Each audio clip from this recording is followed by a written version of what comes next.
Good morning. It is Monday. I hope you had a great weekend. We are looking ahead to some interesting stuff coming up this week. We have this edition of the Weather Desk. It's always today's top weather headlines, and we talk about what's happening in Hampton Roads. We talk about things that are happening around the country and sometimes around the world. In today's, we're actually going to look skyward as well. So thank you so much. I'm meteorologist Craig Moeller. It is a pleasure to be with you on this edition of the Weather Desk. So what's happening from the Weather Desk today? Let's take a look at our headlines. We went in Hampton Roads from a snow drought. We're talking over 3 years without any snow to a glut of snow. We're going to revisit that. Next topic. We have a planetary alignment, something really cool to check out up in the sky, and we're going to show you the best way to see it, when and how to see it. That'll be coming up from one of my colleagues, Evan Stewart, and our next storm to race across the country. I'm already seeing it coming together. I'll show you where it is, how it's going to move along, and when we're going to see wet weather, not only here in Hampton Roads and on the East Coast, but other parts of the country, how they're going to deal with this next storm as well. So these are the main topics we're going to be breaking down. We're going to start off, though, by talking about the snow situation. You know, we had this long period without any snow, and we got it last week. This week is already shaping up to be much different, thank goodness, and all the snow we dealt with last week. In case you missed it, Hampton Roads got the most snow we've seen in years. This is a time lapse of the flakes falling at the Virginia Beach oceanfront. Some places got more than a foot of snow, and some of it is still melting away this morning. The storm shut down schools across the region and even the Virginia Zoo. The animals, though, also enjoyed their time off. They were out playing in that snow. This is a look at the African lions playing outside in the snow. The zoo will reopen today. I know a lot of folks looking forward to getting out there. It's going to be a great day to visit the zoo. Now, this is our third round of winter weather since the start of the year, again, ending a years-long snow drought in Hampton Roads. Chief Meteorologist Tim Pandagis explains. This winter started with the continuation of the second longest snow drought on record in Norfolk. That streak came to an end in early January. Now, in a turn of events, 2025 is the 8th snowiest year on record at Norfolk International Airport, with a grand total so far of 16.8 inches, following the historic snowstorm of February 19th and 20th. 2025 is now in the company of record winners like 1996, 2010, and of course 1980. Our typical winter setups usually feature Hampton Roads on the dividing line of snow and rain. Richmond tends to always come out with much higher snowfall totals. However, not this year. Year to date, Norfolk comes in with a substantial lead. Now, this all begs the question, are we done with snow this year? Historical records indicate that snowfall in March is not uncommon. Since 1946, Norfolk has recorded at least 0.1 inches of snow in March 27 times, which is 34% of the years recorded. Moreover, the city has seen at least 1 inch of snow in March on 12 occasions. That's a 15% occurrence rate. Now, looking at past trends among Norfolk's top 10 snowiest years, measurable snowfall continued into March in half of those instances. Given the roughly 30-day return period for snow events this winter, there remains potential for additional snowfall as we approach mid-March. We'll keep a close eye on it. Good to get those numbers from Tim. I can tell you, just having worked in Hampton Roads for the most part since 1997, it seems like we do get a lot of March snows. At least one time somewhere around the second week or so, we typically seem to get something with just enough cold air in place to make it a little interesting. All right, so we talked about the heavy snow across the area. That and the colder weather did not stop hundreds of swimmers from getting outside last week. The Tidewater Swimmers, a USA Swim Club based in Virginia Beach, practiced in the frigid temperatures on Friday. Photojournalist Jason Walsh has the story. All right, starting with our 8 rounds, 150 plus a 50. We swim outdoors year-round here at Princess Anne, and we're fortunately the Y was able to get the deck cleared for the most part. So kids had a day off yesterday, got to stay off the roads, and now we're here and we're back to it. We have several sites across Virginia Beach and Chesapeake, and this one's outdoors year-round. It's the way we like it. Some fresh air, sometimes a little bit hot, sometimes a little bit cold, but the kids are temperature controlled here in the water, so as long as the coaches are warm, we're good. It's more a factor getting here. As long as the roads are okay, and we always let the families know, like, use your best judgment, make sure you're driving safe. Water temp is where we need it to be. It's 81, so anytime it's in that 79 to 82 range, we're okay. We try to minimize the amount of time that they're out of the water on deck, so just locker room straight into the water. And as long as the water temp's okay and the deck is safe and the roads are okay, we should be okay to practice. In the summer, it's really nice, but once it gets to the winter, it gets very cold. But the water is always heated, so that's nice. You get out of the water and you got a little bit of water around you, so you're warm, but the second that wind chill hits you, you're in 35 degrees and you're freezing. It's rough. The walk to the locker room and then back out to the pool is the worst part of every practice. It's sort of like whiplash going in and out of the pool because it feels really cold and then it feels really warm, but it's a lot more comfortable than outside. It is just one more practice out of 200 that we need to do to get better. And you know that air is cold when you see that little bit of fog coming off the relatively warm water. So that little bit of air just above the warm water conditions comes up, and then it hits that cold air, and whatever water vapor is coming off the pool condenses. That's why it looked like you saw that little layer of fog. Very, very cool to check that out. Now, this is something else I want you to check out. All right, we're going to check out the night sky. We have coming up a rare 7-planet alignment. You can see the skies are clear right now across Hampton Roads, so we're going to have some great viewing to check out the planetary alignment, and it's going to take place this week. 5 planets will be visible to the naked eye. Meteorologist Evan Stewart explains when and where you'll need to keep an eye to the night sky. If you go stargazing this week, you are in for a rare treat. All 7 planets will be in our night sky. Now, to be fair, you'll need a telescope to see a couple of them, but an alignment of 5 or more planets like this won't happen again until October 2028. First, let's recall the planets. We have Mercury, Venus, Earth, Mars, Jupiter, Saturn, Uranus, and Neptune. Poor Pluto, it was downgraded to a dwarf planet in 2006. Now, 5 of these planets will be visible to the naked eye, but you'll need a telescope to see the farthest 2. That's Uranus and Neptune. Now, we've actually had 6 planets in alignment for a while now, about a month. But now Mercury is coming around the sun and joining the party, and Saturn will leave the lineup on February 28th. So we really only have a short period of time this week to see this planetary alignment. And the good news is we had a new moon on February 11th and 12th, so the moon will be rising after the prime viewing occurs. So where do you look? Off towards the south. If I turn around and look over to my right, that's the southwest, we have Venus, Mercury, and Saturn. And again, Uranus and Neptune, they'll be too dim and too far away. They'll be there, but you'll need a telescope to see them. And then arcing across the sky and over to my left to the southeast, we have Mars and Jupiter. Now, the best time to view the planetary alignment, around 7 and 8 p.m. before some of the planets start to fade from view. All right, and we are going to see great viewing both tonight and tomorrow night, and probably Wednesday as well. That next storm system I was talking about coming across the country, we're going to see that bringing us some clouds and opportunity for rain later on Thursday. So try to check out that night sky coming up here. All right, I do want to talk to you some more about the hurricane season. Would you believe that we are just 100 days away? Well, a little bit less than that, because Friday marked 100 days until the start of the hurricane season, and it's going to be here before you know it. I want you to think about this, all right? It runs June 1 through November 30th. Now, the National Oceanic Administration, or NOAA, has not yet released its predictions for the upcoming season, but we historically average about 14 named storms, with 7 of those becoming hurricanes and 3 of those becoming major hurricanes. which means Category 3 or higher.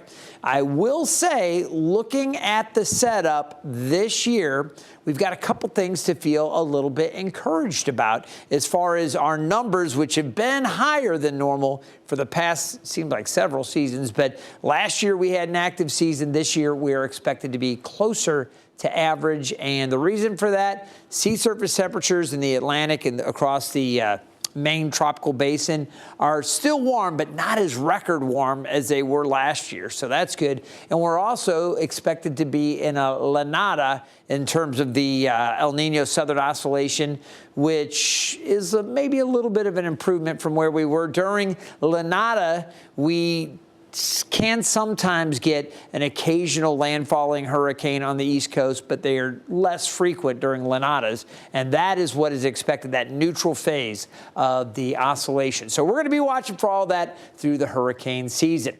Here's our next topic and what we want to get into right now. We're going to talk about this next storm system to come through with our hurricane, or not with the hurricane season. We're going to talk about the next system to come across the country. I want to get into that because, as you can see, we do have out on the West Coast another swirl out here. We're keeping a close eye to that. We've got some wet weather down across Florida. That's going to move out. We're in great shape here. Plenty of sunshine in the forecast. But it's this next one that is going to be a big weather maker that we're going to continue to monitor as this gets closer to the northwest. A lot of rain and eventually more heavy snow for the northwest U.S. So with it being that far out there, again, we've got a few days to watch it. As I mentioned, the weather for our area looks really, really good. Today and tomorrow, it's going to be gorgeous. Wednesday will be a little bit cooler with the weak system coming through, but Thursday, that's when this thing is going to track through. So we're going to go from this national picture and pick up a couple of the models. This is the GFS, or the American model. And you can see by 5 o'clock this afternoon, and again, all of these times that you see up here in the corner, those are all East Coast times. So later this afternoon on the West Coast, that rain and the intensity starts to pick up as that area of low pressure tracks into the northwest. Snow for that area. Again, high pressure here in the Midwest, so it's going to be a pleasant stretch of weather that they experience, and we're going to see that into our Tuesday. As we get into Wednesday, you'll notice that energy transfers into the Great Lakes region, and eventually it will pull off to the north, dragging that front into our area late Thursday. Chances for rain here. That's the U.S. model, the GFS. Here's the European model, and we have a similar kind of playing out of things as we go along. You'll notice, again, it makes that landfall with rain and snow. I say makes landfall. We're talking about the center of that area of low pressure. The storm comes ashore, and then it's going to work across the country. Heavy snow over parts of the Rockies, and then it transfers that energy as we get into Wednesday back to the Great Lakes region. So rain across parts of Michigan, Ohio, Indiana, back down through Illinois and Missouri. Eventually, as it continues to work off, very similar track and timing to the U.S. model, the GFS, the Euro brings that rain in for us later Thursday and Thursday evening. So again, confidence is very high that we're going to continue to see that chance for rain. But beyond that, things aren't looking too bad. And I do want to talk to you as we look ahead to the One City Marathon weekend. It's almost here in Newport News. It kicks off Friday when the runners can start picking up their packets.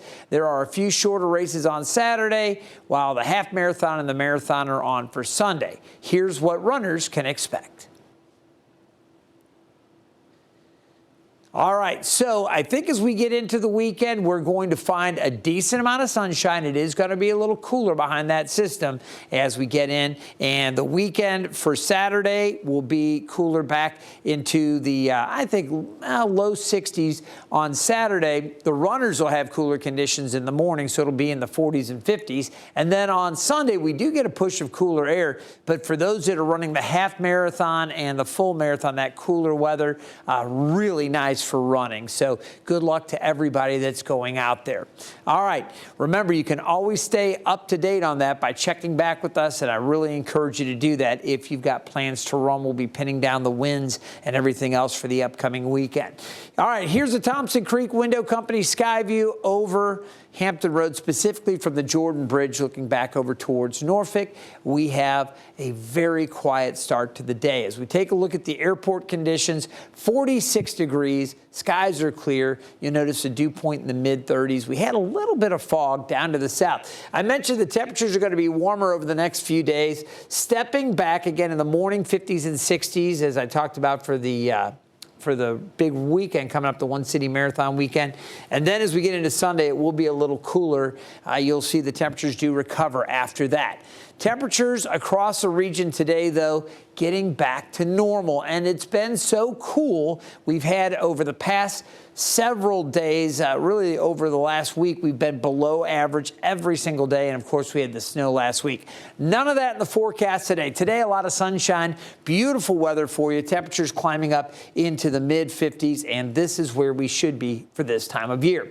You'll notice the wind's fairly light. We're going to see a little bit more of a southerly component as we go overnight and into early tomorrow. So tomorrow, temperatures for inland areas across Hampton Roads in the low to mid 30s. Keep in mind, we were down into the mid 20s and even some low to mid 20s this morning. So we're up 5 to 10 degrees across the region from our morning temperatures today. As we go through the afternoon tomorrow, look at this getting up into the 60s. And this is at noon tomorrow. Low 60s, Wakefield, Franklin, Ahoskie, and Chesapeake. Upper 50s, Norfolk and Virginia Beach will jump up into the low 60s for highs tomorrow. It's going to feel really, really nice, a little bit warmer farther inland. Now, late Tuesday and into Wednesday, the winds shift back around to the north. A little bit of a wind shift there. That sets our temperatures back a little bit on Wednesday, but still not too bad. Temperatures still up into the 50s, so not like it's going to be super cold. And then Thursday, you see the winds coming back around to the south. That means another warm up for us. And then we've got that rain coming in that I showed you with that next storm system tracking across the country. That comes late Thursday and Thursday evening. For today, the temperatures will be in the mid 50s near the coast, upper 50s to near 60 around Wakefield and Franklin. As we look to the north, temperatures also mid to upper 50s from Hampton and Newport News up through Williamsburg. Matthews a little cooler. You can see some of the areas over the eastern shore also upper 40s to near 50. But all in all, things are looking really good. Now down at the Outer Banks, temperatures low 50s there, a lot of sunshine. We'll find the winds light all across the region. For inland areas in northeast North Carolina, upper 50s, close to 60 around Edenton, Hertford, Ahoskie, and Gatesville. So it is a little warmer once you get farther away from the coast.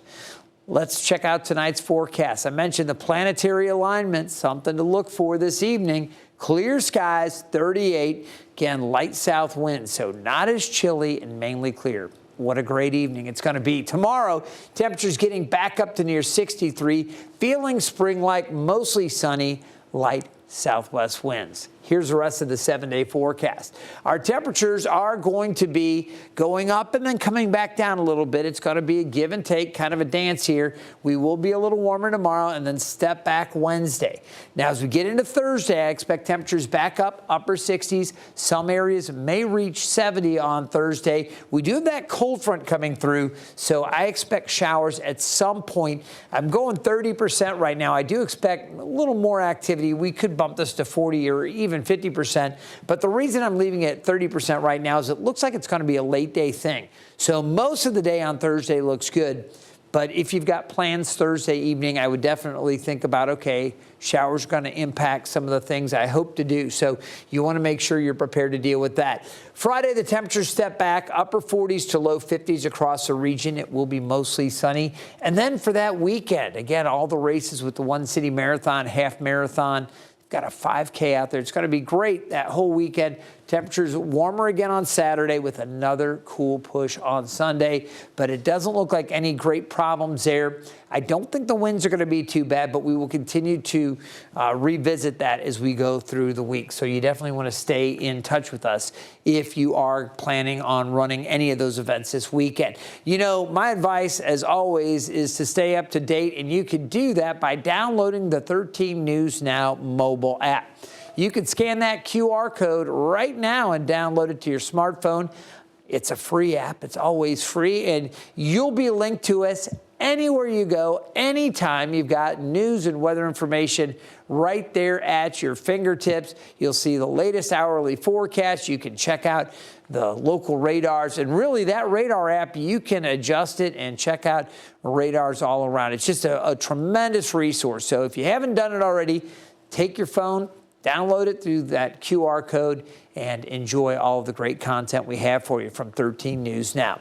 All right, hopefully you've enjoyed this edition of the Weather Desk. Again, it's always today's top weather headlines. Kind of a quiet situation across much of the country, and that's a good thing. Of course, we do have some rain down around Florida right now. That's going to move out, but a good chunk of the country enjoying high pressure, and we'll take a little break after the crazy weather we saw last week. We'll have more for you each and every morning, starting at 9 o'clock with the Weather Desk. Thanks so much for joining us. Have a great day.